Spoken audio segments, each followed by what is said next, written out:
जैसे जैसे कहानी आगे बढ़ रही थी, जादू तेरी नजर में एक ऐसा जबरदस्त मोड़ आने वाला था जिसने हर दर्शक की सांसें थाम दी थी।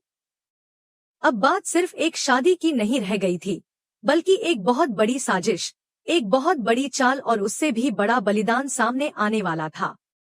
उर्वी, जो अब तक डायन की शक्तियों से सबको अपने इशारों पर नचाती आ रही थी, आखिरकार अपने मकसद के बहुत करीब पहुंच चुकी थी। उसका सपना अब अधूरा नहीं रहने वाला था, वह विहान से शादी करने जा रही थी। लेकिन कहानी में ट्विस्ट तब आया जब सामने आया गोलू, यानी गौरी और विहान का बेटा, जो न सिर्फ रीवांशियों की वंशावली से था, बल्कि उसके अंदर दावंश की शक्तियां भी समाई हुई थी। उर्वी डायन को विश्वास था कि अब वह सब कुछ हासिल कर लेगी। उसने अपने काले जादू की डिबिया को बहुत ही गुप्त जगह छिपाकर रखा था, जिसमें उसने अपने टोनेटोटके से विहान और उसके परिवार को जकड़ रखा था। यही डिबिया उसकी असली ताकत थी, और यही डिबिया उसके मकसद की कुंजी भी। लेकिन उसे नहीं पता था कि अब वह किसी ऐसे से टकराने जा रही है जो केवल एक बच्चा नहीं, बल्कि महाशक्ति का वारिस है। गोलू ने वह डिबिया चुपके से उठा ली और बिना किसी को कुछ बताए वहां से गायब हो गया। उर्वी की आंखों के सामने से उसका सब कुछ चला गया, लेकिन वह चाहकर भी कुछ नहीं कर सकी। वह गोलू को ना रोक पाई, ना पकड़ पाई और ना ही अब मोना डायन तक पहुंचा पाई। उर्वी की ताकत जैसे ही कमजोर हुई, उसकी बौखलाहट और बढ़ती चली गई। लेकिन गोलू के पास जो शक्तियां थी, वो साधारण नहीं थी। उसका जन्म ही अद्भुत शक्तियों के मिलन से हुआ था। वह एक तरफ जहां गौरी की रगों में बहती पवित्र रीवांशियों की शक्ति का उत्तराधिकारी था, वहीं विहान के माध्यम से उसे दावंश की आधी अधूरी लेकिन तीव्र शक्ति भी प्राप्त थी। यही संतुलन उसे सबसे खास बनाता था। वह न सिर्फ अपने माता पिता की शक्ति का संगम था, बल्कि वह अब उन तमाम काली शक्तियों का अंत भी बन सकता था जो एक लंबे समय से इस कहानी को डर और छल से भर रही थी। विहान, जो अब तक भ्रम और मोह के बीच फंसा हुआ था, एक पल के लिए सोचता है कि शायद वह गलत कर रहा है। उसे गौरी की याद सताने लगती है, उसकी आंखों में गौरी के दर्द की छवि घूम जाती है। लेकिन अगले ही पल वह सब कुछ भुलाकर यह निर्णय ले लेता है कि अब शादी होकर ही रहेगी। आखिरकार उसने उर्वी से सगाई कर ली और शादी की तैयारियां जोरों पर शुरू हो गईं। उर्वी के चेहरे पर जीत की मुस्कान थी, लेकिन वह इस मुस्कान के पीछे छिपे डर को अनदेखा कर रही थी, डर गोलू का, जो उसकी सारी साजिश को एक झटके में खत्म कर सकता था। दूसरी तरफ मोहना डायन अपने महाडायन बनने के सपने को पूरा करने के इंतजार में बैठी थी। उसे पता था कि जैसे ही विहान और उर्वी की शादी होगी, उसकी आत्मा एक बार फिर से पृथ्वी पर वापस आ सकेगी। लेकिन इसके लिए उसे गोलू चाहिए था, वही गोलू जो अब तक उसके जाल में नहीं फंसा था। वह जानती थी कि जब तक गोलू उसकी पकड़ में नहीं आएगा, तब तक वह अधूरी रहेगी, ना उसकी शक्ति पूरी होगी और ना ही उसका सपना। लेकिन गोलू अब किसी के बस में नहीं था। वह समय से आगे सोचता था और अपनी शक्तियों से ऐसा सुरक्षा कवच बना चुका था कि डायनों की नजरें भी उसे भेद नहीं पा रही थी। इधर गौरी की दुनिया एक बार फिर से टूटने वाली थी। उसे लगने लगा था कि विहान अब उसके नहीं रहा। वह हर बार उम्मीद बांधती, लेकिन हर बार उसकी उम्मीदें टूट जाती। और इस बार तो बात शादी तक पहुंच चुकी थी। लेकिन गौरी को अब तक यह नहीं पता था कि उसका ही बेटा गोलू, जो उसकी और विहान की मोहब्बत की सबसे बड़ी निशानी था, अब उसी मोहब्बत को बचाने के लिए सबसे बड़ा योद्धा बन चुका है। गोलू ने जो डिबिया चुराई थी, उसमें उर्वी डायन की आत्मा का एक टुकड़ा बंधा हुआ था।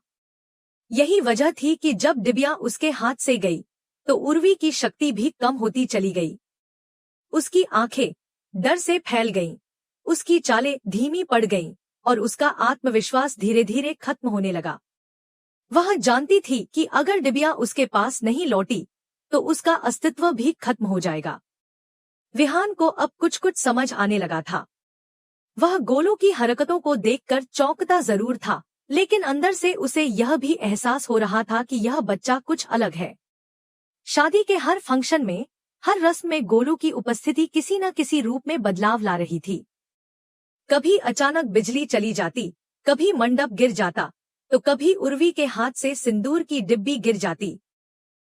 इन सब घटनाओं के पीछे गोलू ही था, जो अपनी शक्तियों से सब कुछ चुपचाप कर रहा था, ताकि यह शादी किसी भी हाल में पूरी ना हो सके। लेकिन कहानी यहीं खत्म नहीं होती। असली तूफान तो अब उठने वाला था। जैसे ही शादी की घड़ी नजदीक आएगी, उर्वी को एक ऐसा झटका लगने वाला है जो उसकी सारी योजना को चूर चूर कर देगा। और वहीं गौरी भी अब चुप बैठने वाली नहीं है। वह अब खुद को कमजोर नहीं मानेगी, क्योंकि उसे भरोसा है अपने बेटे गोलू पर, अपने प्यार विहान पर और अपनी उस शक्ति पर जो अभी तक कहीं छुपी हुई थी, लेकिन अब समय आ गया है उसे बाहर लाने का। कहानी ने अब एक ऐसा मोड़ ले लिया था जहां हर किरदार अपनी शक्ति और कमजोरी दोनों से जूझ रहा था। लेकिन इस जंग में जीत उसी की होगी जो सबसे ज्यादा भरोसा करेगा अपने कर्म, अपनी नीयत और अपने परिवार पर। जैसे जैसे जादू तेरी नजर की कहानी गहराई में जाती जा रही थी, वैसे वैसे रहस्य, भावनाएं और चौंकाने वाले मोड़ और भी सघन होते जा रहे थे। अब समय आ गया था उस सच्चाई के सामने आने का जिसे सबसे ज्यादा छुपाया गया था, गोलू की असली पहचान। जल्द ही विहान को यह पता चलने वाला था कि गोलू कोई और नहीं बल्कि उसी का अपना बेटा है। यह जानकर विहान के पांव तले जमीन खिसक जाएगी, क्योंकि जिसे वह अब तक सिर्फ एक आम बच्चा समझ रहा था, वही उसका और गौरी का खून था। लेकिन जैसे ही यह सच्चाई विहान तक पहुंचेगी, उससे पहले ही कहानी एक और भयानक मोड़ लेगी। गोलू अचानक गायब हो जाएगा और उसे कोई और नहीं बल्कि वही रहस्यमयी और खतरनाक डायरे उठा कर ले जाएंगी जिनकी नजरें काफी समय से गोलू पर टिकी थी।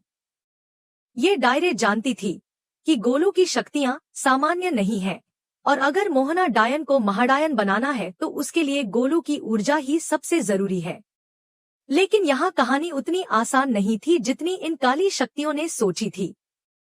गोलू अब तक बच्चा जरूर था, लेकिन वह अपनी शक्तियों को पहचान चुका था। वह जानता था कि उसे क्या करना है और किससे बचना है।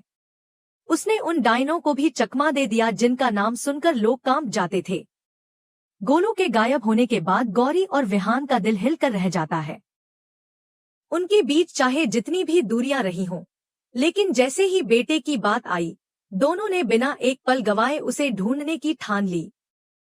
अब वह वक्त था जब दोनों मिलकर एक साथ खड़े होने जा रहे थे, अपने बेटे को बचाने के लिए, अपने अतीत को सुधारने के लिए और उन डायनों को जवाब देने के लिए जिन्होंने उनकी जिंदगी को नर्क बना दिया था। जब गौरी और विहान गोलू को ढूंढते हुए एक सुनसान और अजीब सी जगह पहुंचते हैं, तो उन्हें वहां कुछ ऐसा देखने को मिलता है जो उनकी सोच से परे होता है।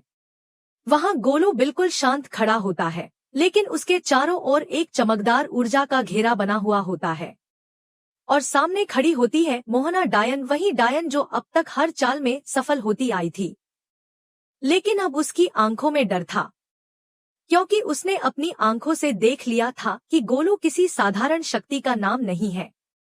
श्रीवावंशी और दावंश का संगम, वह बच्चा अब इतना ताकतवर हो चुका है कि उसे काबू में लाना इन डायनों के लिए असंभव हो गया है। मोहना डायन की योजना साफ थी, उर्वी और विहान की शादी पूरी होते ही उसकी आत्मा पृथ्वी पर पूरी तरह लौट आएगी और वह महाडायन बन सकेगी। लेकिन इसके लिए उसे गोलू की शक्तियों को अवशोषित करना था। उर्वी डायन इसीलिए हर हाल में विहान से शादी करना चाहती थी। लेकिन गोलू अब सिर्फ बच्चा नहीं, बल्कि अपने माता पिता की मोहब्बत और उनके अधूरे जीवन का रक्षक बन चुका था। उसने तय कर लिया था कि वह यह शादी किसी भी कीमत पर नहीं होने देगा। जब शादी की रस्में शुरू होती हैं, गोलू वहां पहुंचता है और बिना किसी को बताए धीरे धीरे हर एक रस्म में खलल डालता है। मंडप में बैठी उर्वी को बार बार अजीब घटनाएं महसूस होने लगती हैं। सिंदूर गिर जाना, फेरे की अग्नि बुझ जाना, मंगलसूत्र का टूट जाना, ये सब संकेत थे कि कुछ बहुत बड़ा होने वाला है। लेकिन उर्वी इन्हें नजरअंदाज करती रहती है, क्योंकि उसे लगता है कि ये विघ्न भी अब उसे रोक नहीं पाएंगे। लेकिन उसे यह नहीं पता कि उसके सामने अब वही बच्चा खड़ा है जो उसके सारे इरादों को राख कर सकता है। अचानक गोलू सबके सामने आ जाता है। उसके हाथ में वही डिबिया होती है जिसमें उर्वी की आत्मा का हिस्सा बंधा हुआ था। वह सबके सामने उस डिबिया को हवा में उछालकर तोड़ देता है। एक तेज रोशनी और जोरदार धमाके के साथ डिबिया चूर चूर हो जाती है और उर्वी जमीन पर गिर जाती है। उसकी आंखों में हैरानी, डर और गुस्सा एक साथ झलकता है। वह चीखती है, लेकिन अब उसकी कोई नहीं सुनता। गोलू उसकी ओर देखकर बस एक बात कहता है, शक्ति का मतलब विनाश नहीं होता, शक्ति का मतलब रक्षा करना होता है। यह दृश्य देखकर विहान और गौरी दोनों की आंखें भर आती हैं। वे समझ जाते हैं कि उनका बेटा अब बड़ा हो चुका है, न सिर्फ उम्र में नहीं, बल्कि सोच में, ताकत में और हिम्मत में। उर्वी हार मानकर वहां से भागती है और मोहना डायन भी अब पीछे हटने लगती है, क्योंकि वह जान चुकी है कि अब उसका सपना सिर्फ सपना ही रह जाएगा। अब कहानी उस मोड़ पर पहुंच चुकी थी जहां सब कुछ साफ था। गोलू ने न सिर्फ डायनों को हराया, बल्कि अपने मम्मी पापा को फिर से एक किया। विहान ने गौरी से माफी मांगी और स्वीकार किया कि उससे बहुत बड़ी गलती हुई थी। गौरी ने भी अपने दर्द को शब्दों में ढालकर उसे माफ किया। और इन दोनों के बीच खड़ा था गोलू, उनकी मोहब्बत की सबसे बड़ी निशानी और अब उनके जीवन का सबसे बड़ा रक्षक। कहानी अब एक नई शुरुआत की ओर बढ़ रही थी, जहां बुराई पर अच्छाई की जीत हुई थी। लेकिन दर्शकों के लिए यह जानना बाकी है कि क्या वाकई उर्वी और मोहना डायन अब खत्म हो चुकी हैं, या फिर वे किसी और रूप में वापस आएंगी? क्या विहान, गौरी और गोलू की जिंदगी अब शांत हो पाएगी? और सबसे बड़ी बात, गोलू की शक्तियों का अगला पड़ाव क्या होगा? अगर आप भी यह जानने के लिए उत्सुक हैं कि आगे क्या होने वाला है, तो हमें कमेंट करके जरूर बताएं। क्या आप चाहते हैं कि यह डायनों की कहानी यहीं खत्म हो, या फिर एक और बड़ा ट्विस्ट अभी बाकी है? चैनल को सब्सक्राइब करें ताकि आप एक भी ट्विस्ट मिस न करें, क्योंकि कहानी अब असली मोड़ पर आ चुकी है, जहां हर किरदार खुद को फिर से परिभाषित कर रहा है।